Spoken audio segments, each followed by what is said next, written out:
Hello. মানুষের কথা কিন্তু থামে না, তার নিজের মনে কথা চলতে থাকে। কেমন কথা সেটাও আমরা সবাই জানি, সবাই জানে তার মনে কি কি কথা চলছে, শুধু বহিঃপ্রকাশের সময় অন্যরকম হয়ে যায়, রূপ বদলে যায়। কিন্তু কথা যদি সত্যি হয় আর কথা যদি মিথ্যে হয়, দুটোর মধ্যে কিন্তু পার্থক্য আছে। সত্যি আর মিথ্যের পার্থক্য আছে, ওইখানেই আসল মজা।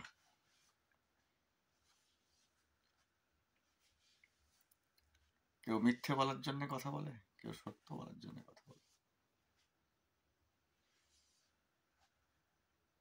মজাটা ওখানেই, আনন্দটা ওখানেই, কথা বলার আনন্দটা ওখানে। সত্য বলা কথা আর মিথ্যে বলা কথা,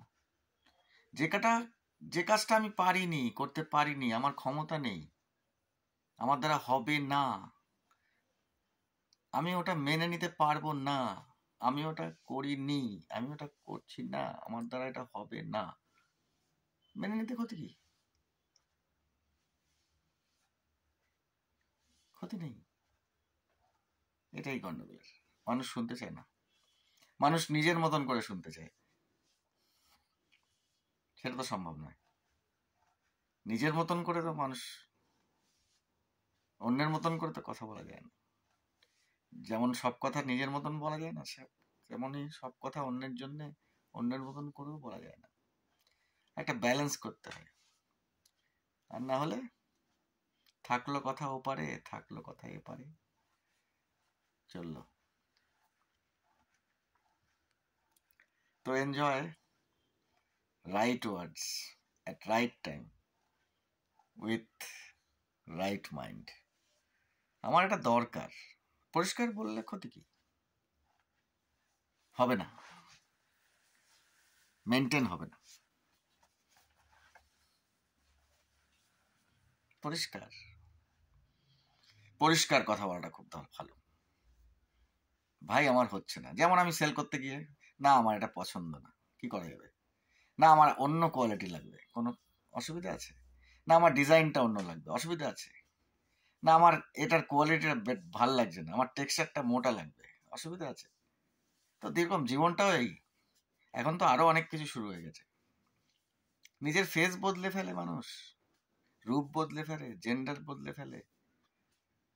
এখন জীবন অনেক সহজ, শুধু সত্য কথাটা ঠিক ঠিক বলতে পারলে, মেনে নেওয়ার ক্ষমতা থাকলে মজার।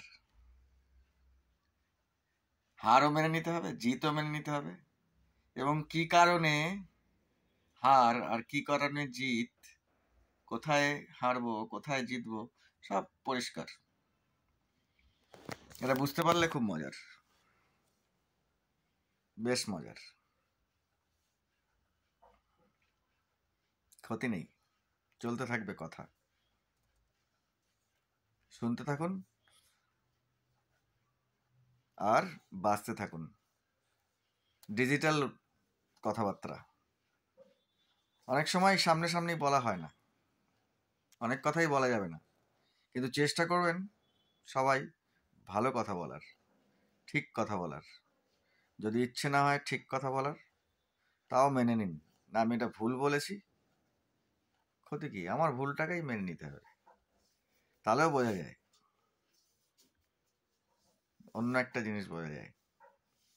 আমি ভুল মেনে নেব, তারপরেও যদি জীবন চলে চলবে, না চলে চলবে না, থেমে যাবে, অন্য রাস্তায় যাবে, অন্য গতিতে চলবে, অন্য কোথাও। একটা গান আছে না, তুমি অন্য কোথাও বেঁধো ঘর, ওইভাবে চলবে, ক্ষতি কি? ভালো থাকবেন সবাই, চেষ্টা করে যেতে হবে লাস্ট পর্যন্ত। কত বছর চেষ্টা করা যাবে, কত বছর পরে, কত বছর কত কিছু চেষ্টা করা যেতে পারে, এটাও ভাবার আছে। তবে ভালো থাকতে হবে সবাই। কাজ বাকি থাকলে কাজটা করে তারপরে, তার আগে ছুটি নেই। Thank you, good night.